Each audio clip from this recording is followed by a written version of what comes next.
આજે હું તમારા માટે મેથીના ડેવરાની રેસીપી લઈને આવી છું. એને અમુક લોકો મેથીના ડેવરા અને અમુક લોકો મેથીના થેપલા પણ કહે છે.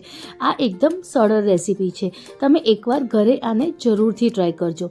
મેથીના ડેવરા બનાવવા માટે આપણે કંઈક 2 કપ જેટલી મેથી લેવાની છે. એને સરસ રીતે આપણે ઝીણું સમારી લેવાનું છે. હવે આપણે એને સરસ રીતે ધોઈને એક બાઉલમાં લઈ લેવાનું છે. 1 ચમચ જેટલું આપણે આમાં તલ ઉમેરવાનું છે. અડધી ચમચ જેટલું આપણે અજવાઈન ઉમેરવાનું છે. નમક આપણે આમાં સ્વાદ મુજબ લેવાનું છે. હવે આમાં આપણે 1 ચમચ જેટલું આપણે લાલ મરચું ઉમેરીશું. 1/4 ચમચ જેટલું આપણે આમાં હળદર ઉમેરવાની છે. અડધી ચમચ જેટલી આપણે ગરમ મસાલા ઉમેરવાનું છે. લસણ આપણે 1 ચમચ જેટલું ઉમેરવાનું છે, એ બી ચોપ કરીને. અને 2 ચમચ જેટલા આપણે આમાં લીલા મરચાં ઉમેરવાના છે, એ બી એકદમ ઝીણા સમારીને. અને 2 થી 3 ચમચ જેટલા આપણે આમાં દહીં ઉમેરવાનું છે. જો અગર તમે ટ્રાવેલિંગ કરતા હો તો તમે દહીં આમાં ના ઉમેરતા, કારણ કે ટ્રાવેલિંગમાં કદાચ આ બગડી શકે છે, એટલે તમે દહીં ના ઉમેરતા. બાકી તમે આમાં દહીં જરૂરથી ઉમેરજો. અને 2 થી 3 ચમચ જેટલું આપણે આમાં તેલ ઉમેરવાનું છે. હવે બધાને આપણે સરસ રીતે મિક્સ કરી લઈશું. આપણે એને લોટ નાખતા પહેલાં સરસ રીતે મિક્સ કરીશું, તેથી મસાલા અને મેથી સરસ રીતે એકબીજા સાથે મિક્સ થઈ જાય. હવે આપણે આમાં 1 કપ જેટલું બાજરીનો લોટ અને 1 કપ જેટલું ઘઉંનું લોટ ઉમેરીશું. હવે આપણે 1/4 કપ જેટલું આપણે આમાં બાજરીનો લોટ ઉમેરીશું.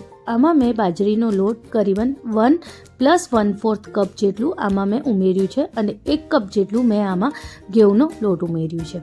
હવે બધાને આપણે પહેલાં સરસ રીતે મિક્સ કરી લઈશું. હવે આપણે જેમ પરોઠાનો લોટ બાંધીને રેડી કરીએ છીએ, એવી રીતે કંઈક આપણે એને બાંધીને રેડી કરી દઈશું. આપણે એને કંઈક બહુ ઢીલો લોટ નથી બાંધવાનો, નહીં તો આપણા ઢેબરા બરોબર વણાશે નહીં. આપણે એને સહેજ રોટલીના લોટથી કઠણ રાખવાનો છે, તેથી ઢેબરા સારા અને પોચા બને. જો કંઈક આવી રીતે આપણે એનો લોટ રેડી કરવાનો છે. હવે એની ઉપર થોડું તેલ લગાવીને આપણે એને સરસ રીતે ફરીથી એકવાર મસળીને કરીબન આપણે એને 10 મિનિટ માટે એને એક કપડાથી ઢાંકીને એક સાઈડ મૂકી દઈશું. હવે એના એક નાના આપણે લુવા રેડી કરી દઈશું. જેમ આપણે પરોઠા વણીએ છીએ એમ આપણે એને બી વણવાનું છે. આપણે બહુ રોટલીની જેમ એને પતલા નથી કરવાના. હવે આપણે એને પરોઠાની જેમ શેકી લઈશું. તમે ઘીમાં કે તેલમાં, તમે જેમાં શેકવા ઈચ્છો છો તમે એમાં શેકી શકો છો. અને રેડી છે આપણા મેથીના ડેબરા. આ રેસીપીને તમે ઘરે એકવાર જરૂરથી ટ્રાય કરજો. આ તમે તમારા છોકરાઓના લંચ બોક્સમાં પણ આપી શકો છો. અને તમે આને ક્યાંક તમે ટ્રાવેલિંગ કરવાના હો તો તમે આને કેરી બી કરી શકો છો. આ તમને 2 થી 3 દિવસ સુધી આ ઢેબરાને કંઈ જ ના થાય. અને આ ખાવામાં પણ ખૂબ જ સ્વાદિષ્ટ છે. તમે એકવાર આને જરૂરથી ટ્રાય કરજો. અને તમને મારી રેસીપી ગમી હોય તો મને કમેન્ટ કરીને જણાવવાનું ના ભૂલતા. Thank you.